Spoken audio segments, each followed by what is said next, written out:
యాకోబు పత్రికలకు వెళ్తే క్రియలు లేని విశ్వాసము మృతము, faith without works is death. ఇందాక మనం చదివాం కదా, యాకోబు 2:22 చదవండి. జేమ్స్ 2:22. క్రియలతో కూడి కార్యశుద్ధి కలగజేసిననియు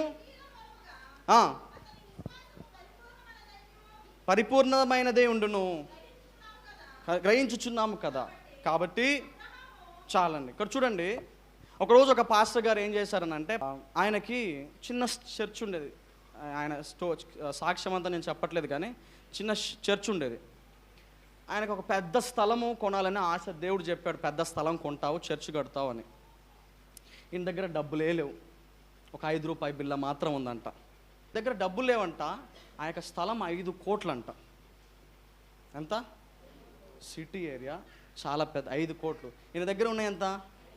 5 రూపాయలు. 5 కోట్లు ఎక్కడ? 5 రూపాయలు మొక్కలు ఇసిరేస్తాడు.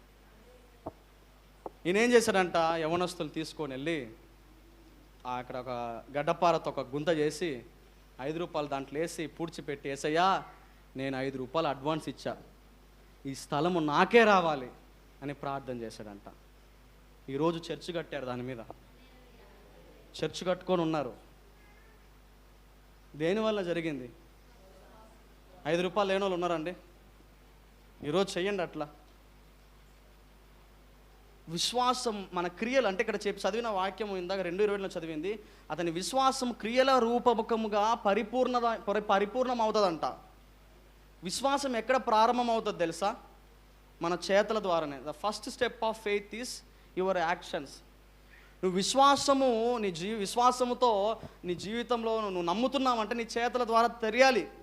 నేను చెప్పాను కదా మీకు ఒకసారి, ఒక ఊర్లో వర్షాలే పడలేదు అని 10 రోజులు ఉపవాసం ఉండి వర్షాల కోసం ప్రార్థన చేశారంట.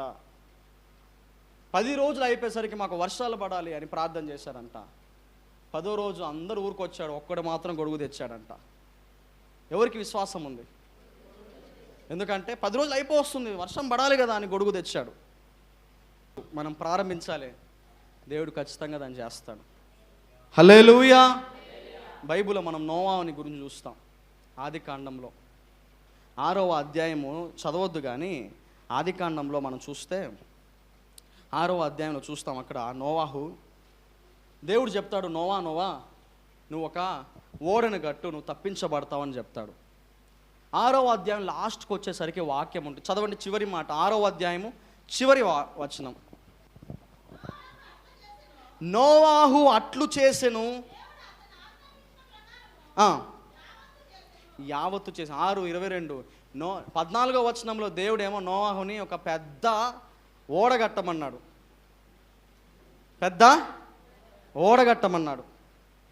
ఓడగట్టడానికి ఎంత ఖర్చు అవుతుంది?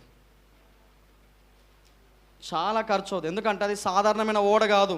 3 అంతస్తులు ఉండాలి, ప్రపంచంలో ఉన్న జంతువులు అన్ని జతలు ఉండాలి, వీళ్ళు 8 మంది ఉండాలి, మళ్ళీ వీళ్ళకి 40 రోజులకి 40 రోజులు రాత్రింబగులు, మళ్ళీ ఎండిపోవడానికి 120 రోజులు వాళ్ళకి ఆహారం ఉండాలి. ఇవన్నీ పెట్టాలంటే ఎంత పెద్దగా ఉండాలి ఓడ? చాలా పెద్దగా ఉండాలి. ఒక మనిషి తన జీవితంలో సంపాదించే సంపాదన కూడా సరిపోదు.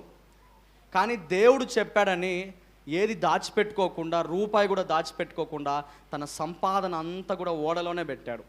తన సంపాదన, బిడ్డల సంపాదన ఓడలో పెట్టి కడుతుంటే ఊర్లో ఉన్న వాళ్ళంతా ఎక్కిరిస్తూ ఉన్నారు. ఇల్లు కట్టుకోవచ్చు కదరా, పొలంలో కొనవచ్చు కదరా, ఓడ కడుతున్నారు, పనికిరాని ఓడ, దేనికి? అంత పెద్ద వర్షము ఇంతవరకు పడలేదు అని అన్నారు. కానీ 14వ వచనంలో దేవుడు చెప్పాడు, 22వ వచనం దేవుడు చెప్పాడనే. మనం కొన్నిసార్లు దేవుడు చెప్పిన పనులు మనం చేసేటప్పుడు ఇతరులకి వెర్రిగా కనిపిస్తుంది, పిచ్చితనంగా కనిపిస్తుంది, అవునా? కొన్నిసార్లు దేవుడు మనకి చెప్పింది మనం చేస్తాం, వాళ్ళకి పిచ్చిగా కనిపించి పిచ్చోడు అయింది అనుకుంటారు.